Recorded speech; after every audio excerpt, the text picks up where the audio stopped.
السلام عليكم ورحمة الله وبركاته. أهلا ومرحبا بكم في فيديو جديد. الفيديو النهاردة هنتكلم فيه عن تكاليف السفر في الهجرة العشوائية من أول ما تتقبل لغاية ما إن شاء الله تكون هنا في أمريكا. هتكون كام تقريبا بناء على اللي إحنا شفناه واللي إحنا دفعناه واللي أنا سألت عنه برضو ناس فاهمة أكتر مني.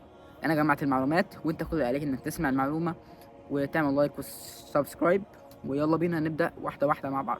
لو تفتكروا في سلسلة قصة سفري فأنا قلت إن أول حاجة بعد ما بتكسب في اللوتري بتتأكد من حاجة إن أنت معاك جواز سفر ساري على الأقل لمدة سنة من الفوز، يعني النتيجة في شهر 5. فلو الباسبور بتاعك مش هيقعد معاك في فترة مثلا أقل من 7 شهور 6 شهور تقريبا، طبعا ده بيختلف من رقمك في القبول. فساعتها هتضطر إنك تعمل واحد جديد أو تجدده بمعنى أصح. طبعا ممكن يكون واحد تاني زينا كان منتهي اصلا الباسورد بتاعه فبيعمل واحد جديد او بيجدده. تمام. فالموضوع دوت دلوقتي، يعني مش دلوقتي، هو كان السنه اللي فاتت تقريبا كان مكلف 900 وشويه، ولكن انا هقول تقريبا دلوقتي ممكن يكون وصل ل 1000 جنيه مصري. فكباسبور فهو 1000 جنيه مصري، وده مش كل الناس هتعمله، فانا قلته في الاول بس عشان اوضح لك ان هو مش كل الناس هتعمله، على حسب انت نظامك لجواز السفر بتاعك نظام. تمام. ف1000 جنيه للجواز السفر. بعدين بناء على اسئلتي لوالدي فهو قال لي انه في الغالب موضوع الاوراق والترجمه دوت آم، بياخد. طبعا هنتكلم دلوقتي عن الفرد الواحد، حتى ال1000 جنيه ده اللي هو الفرد الواحد، يعني انت لو عندك اسره فيها 5 افراد تدفع 5000 جنيه. تمام، انا بتكلم كفرد واحد. فالمهم انت لو فرد واحد فاحنا حسبناها تقريبا الموضوع كان هيكلف بتاع 2000 جنيه كده في حته الترجمه والاوراق. انت على مدار رحله سفرك عمال تترجم وتستخرج اوراق وتعمل حاجات ورق ومستندات وفيش ومفيش وكل الكلام الحلو ده. كل ده حسبناه تقريبا كان ما يقارب ال 2000 جنيه مصري. فكده احنا قلنا 1000 جنيه جواز سفر، 2000 جنيه للاوراق والترجمه، فكده يعني 3000 جنيه. طبعا انا بحسب معاكم وهقول التوتال في الاخر، هشوف هقول ولا لا. بعدين انت بتكون في مرحله ان انت بعد ما تدي اس خلاص ومستني واتعالجت وتمام، فهستنى بعد كده لما يجي لك ميعاد مقابله.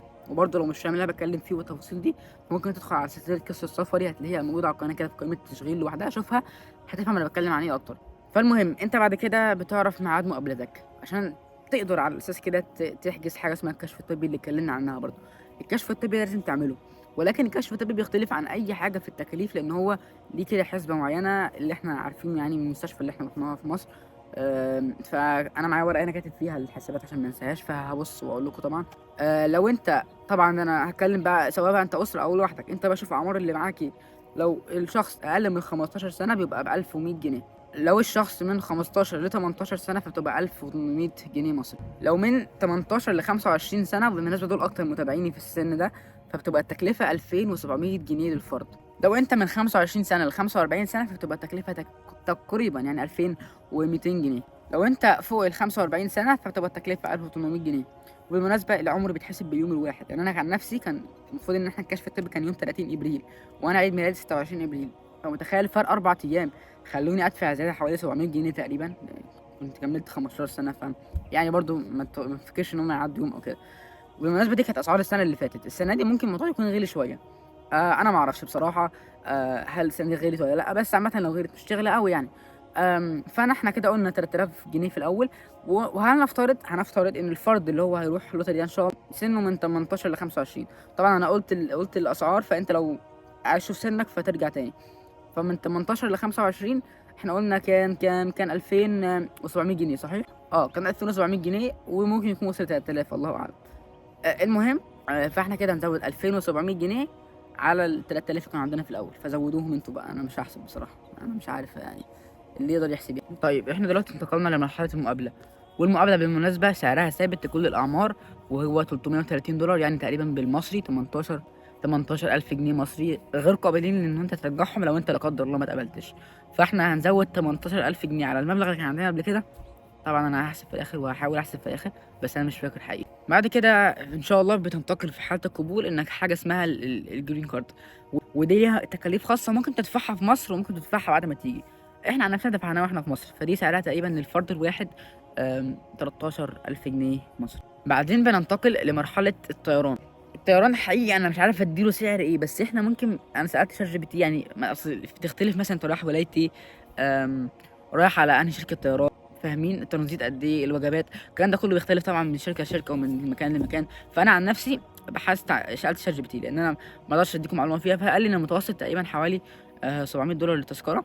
بالمناسبة شركات الطيران في الغالب بيكون سعر اللي هو أقل من 12 سنة دي سعر غير الكبار، ولكن أنت لو إحنا قلنا فرد لوحده من 18 ل25 سنة فأكيد السعر هيبقى مثلا متوسط $700، ممكن يبقى أقل ممكن يبقى أعلى على حسب المكان والشركة وكده.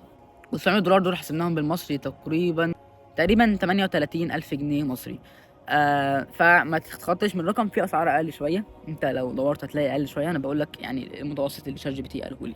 طيب احنا كده حسبنا للفرد الواحد. انا ما عملتش انا ما عملتش المجموع، فانت لو عايز تعرف لو سمحت عيد الفيديو من الاول واحسب انت، لان انا عملته. ففي ناس هتخش تشوف الحته الاخيره ويشوفوا المجموع كله كام ويريحوا دماغهم، وانا مش عايز كده، عشان عايزكم تتفرجوا على الفيديو للاخر وتفهموا انت بتدفع كل جنيه في ايه. لان ممكن يشوف المجموع يقول ايه ده كله، ويطلع هو اصلا مش محتاج يعمل جواز سفر، مش محتاج يجيب تذكرة طيران غالية، هو أصلا سنه مش من 18 ل25 سنة. فعشان كده لو عايز تعرف المجموع للفرد الواحد فارجع شوف من الأول. أما لو أسرة فإحنا هنفترض إن إحنا أسرة، تمام. أنا بالنسبة لأسرتي فإحنا كنا 5، منهم 2 تحت 15 سنة والباقي كله فوق 15 وكده، اللي هو أنا ووالدي ووالدتي، إخواتي الصغيرين كانوا تحت 15. عموما هنمشي بكل الأسعار اللي إحنا قلناها، سواء في مقابلة في جرين كارد، في الاوراق. طبعا الاوراق والترجمه دي طبعا هي يعني تعتبر واحد لكله. فايه تاني كان واحد، وجواز السفر. فكده 4 حاجات ثابتين بيننا احنا ال5، سعرهم هم. لو مش عارف السعر فعيد من الاول شوف برضه، ماشي. انما اللي اختلف كان في الكشف الطبي، وكان في الكشف الطبي او الطيران. الكشف الطبي زي ما قلنا، احنا قلنا الاسعار إن كان تحت 15 ليه سعر، ما بين 15 و18 ليه سعر، ما بين 18 و25 ليه سعر، 25 و45 لهم سعر، وفوق 45 لهم سعر تاني. فانا قلت برضو الاسعار دي. فاللي اختلف كان في الكشف الطبي والطيران.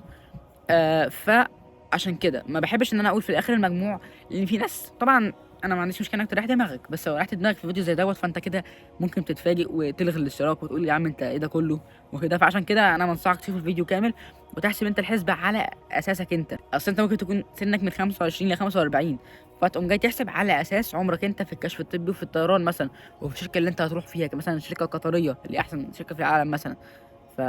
هكذا انت احسب على نفسك مع الاسعار اللي انا قلتها. لو في اي حاجه مش واضحه اكتبوا لي في الكومنتس. لو في حاجه انا ما قلتش سعرها بالظبط، او يعني في غلطه في السعر، او حاجه انت قلت سعرها، فاكتبوا لي في الكومنتس برضو. هرد على كل كومنت ان شاء الله. اي كومنت فيه سؤال او كده هرد عليه في الفيديو ده بالذات لان الفيديو مهم. لايك شير لو ينفع وسبسكرايب. خلاص داخلين على 3000. اشوفكم في فيديوهات جايه كتير. مع السلامه.